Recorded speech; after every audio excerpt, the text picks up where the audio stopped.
तो अब इस दुनिया में क्या क्या चीज़ें देखने को मिलेंगी, आप कल्पना भी नहीं कर सकते हैं कि जो हमारे दुनिया में कलयुग है वो पूरी तरीके से आ चुका है। अभी तक आपने सोशल मीडिया पे और अखबारों पे ऐसी खबरें पढ़ी, ऐसी घटनाएं पढ़ी जिसमें कि जो हस्बैंड है, पति हैं, उनमें कुछ इस तरीके का माहौल है, वो पूरी तरीके से डरे हुए हैं।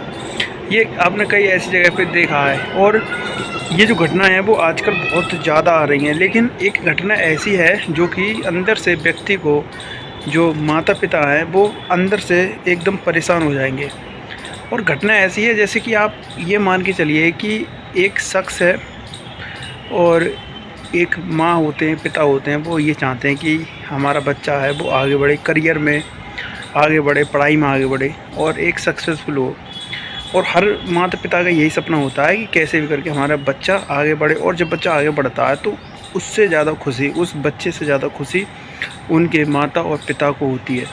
लेकिन आज के टाइम पे कुछ लोग ऐसे भी हैं जो कि सामाजिक ताने बाने होते हैं, कुछ ऐसी बातें होती हैं, उनकी बातों में आ जाते हैं, बहक जाते हैं और कुछ ऐसा गलत कदम उठा देते हैं जिससे कि हम और आपको कुछ ऐसी घटना देखने को मिलती हैं।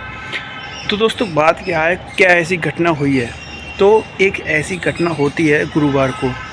गुरुवार को एक ऐसी घटना होती है 11:30 बजे, जो कि गुरुग्राम में होती है। गुरुग्राम जो कि एक हरियाणा में जगह है।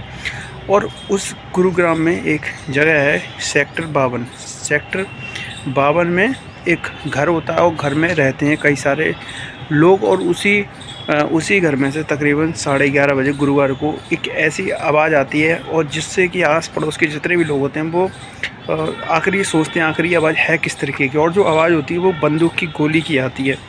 तो आखिर ऐसी क्या वजह थी कि इस तरीके की जो घटना हुई?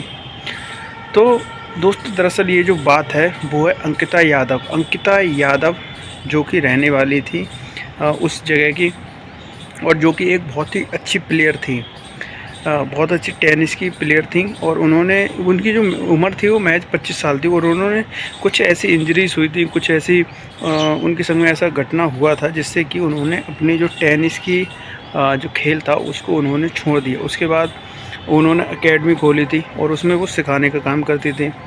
और कुछ समय के बाद उन्होंने सोशल मीडिया, जो कि आजकल आप देखते अधिकतर कोई ना हर पर्सन सोशल मीडिया का इन्फ्लुएंसर है, तो ये कोई बड़ी बात नहीं है। लेकिन उसके पिता थे, जब वो गांव में जाते थे, उनके पास में गांव पड़ता था, तो लोग ही ऐसी ऐसी बातें सुनते थे और वो उस चीज़ से परेशान हो गए थे।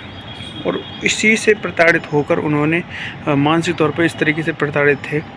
और एक दिन गुरुवार को दिन सुबह जाते हैं और जाकर सीधे पीठ में 3 गोली मार देते हैं अंकिता यादव की। और उसको अस्पताल में ले जाया जाता है, वहाँ नज़दीकी अस्पताल होता है। लेकिन उसके बाद कुछ देर में पुलिस आती है और उसके बाद उनको गिरफ़्तार किया जाता है। तो दोस्तों, आप देख सकते हैं कि ये जो घटना है वो जो माता पिता हैं वो भी अंदर से झकझोर जाते हैं इसी घटना को देखकर। आप ऐसी घटना पर क्या राय रखते हैं, ज़रूर बताएं। क्योंकि ये जो कलयुग है दोस्तों, वाकई में बहुत ख़तरनाक है, बहुत ख़राब है। कि ये जो संबंध है, रिश्ते हैं, उसमें आप किसी पर भी भरोसा नहीं कर सकते। एक माँ का, भाई का, बहन का और माँ बाप का अपने बच्चों के प्रति जो स्नेह होता है वाकई में और संसार में किसी भी संबंध में नहीं हो सकता है। आपकी क्या राय है, ज़रूर बताएं।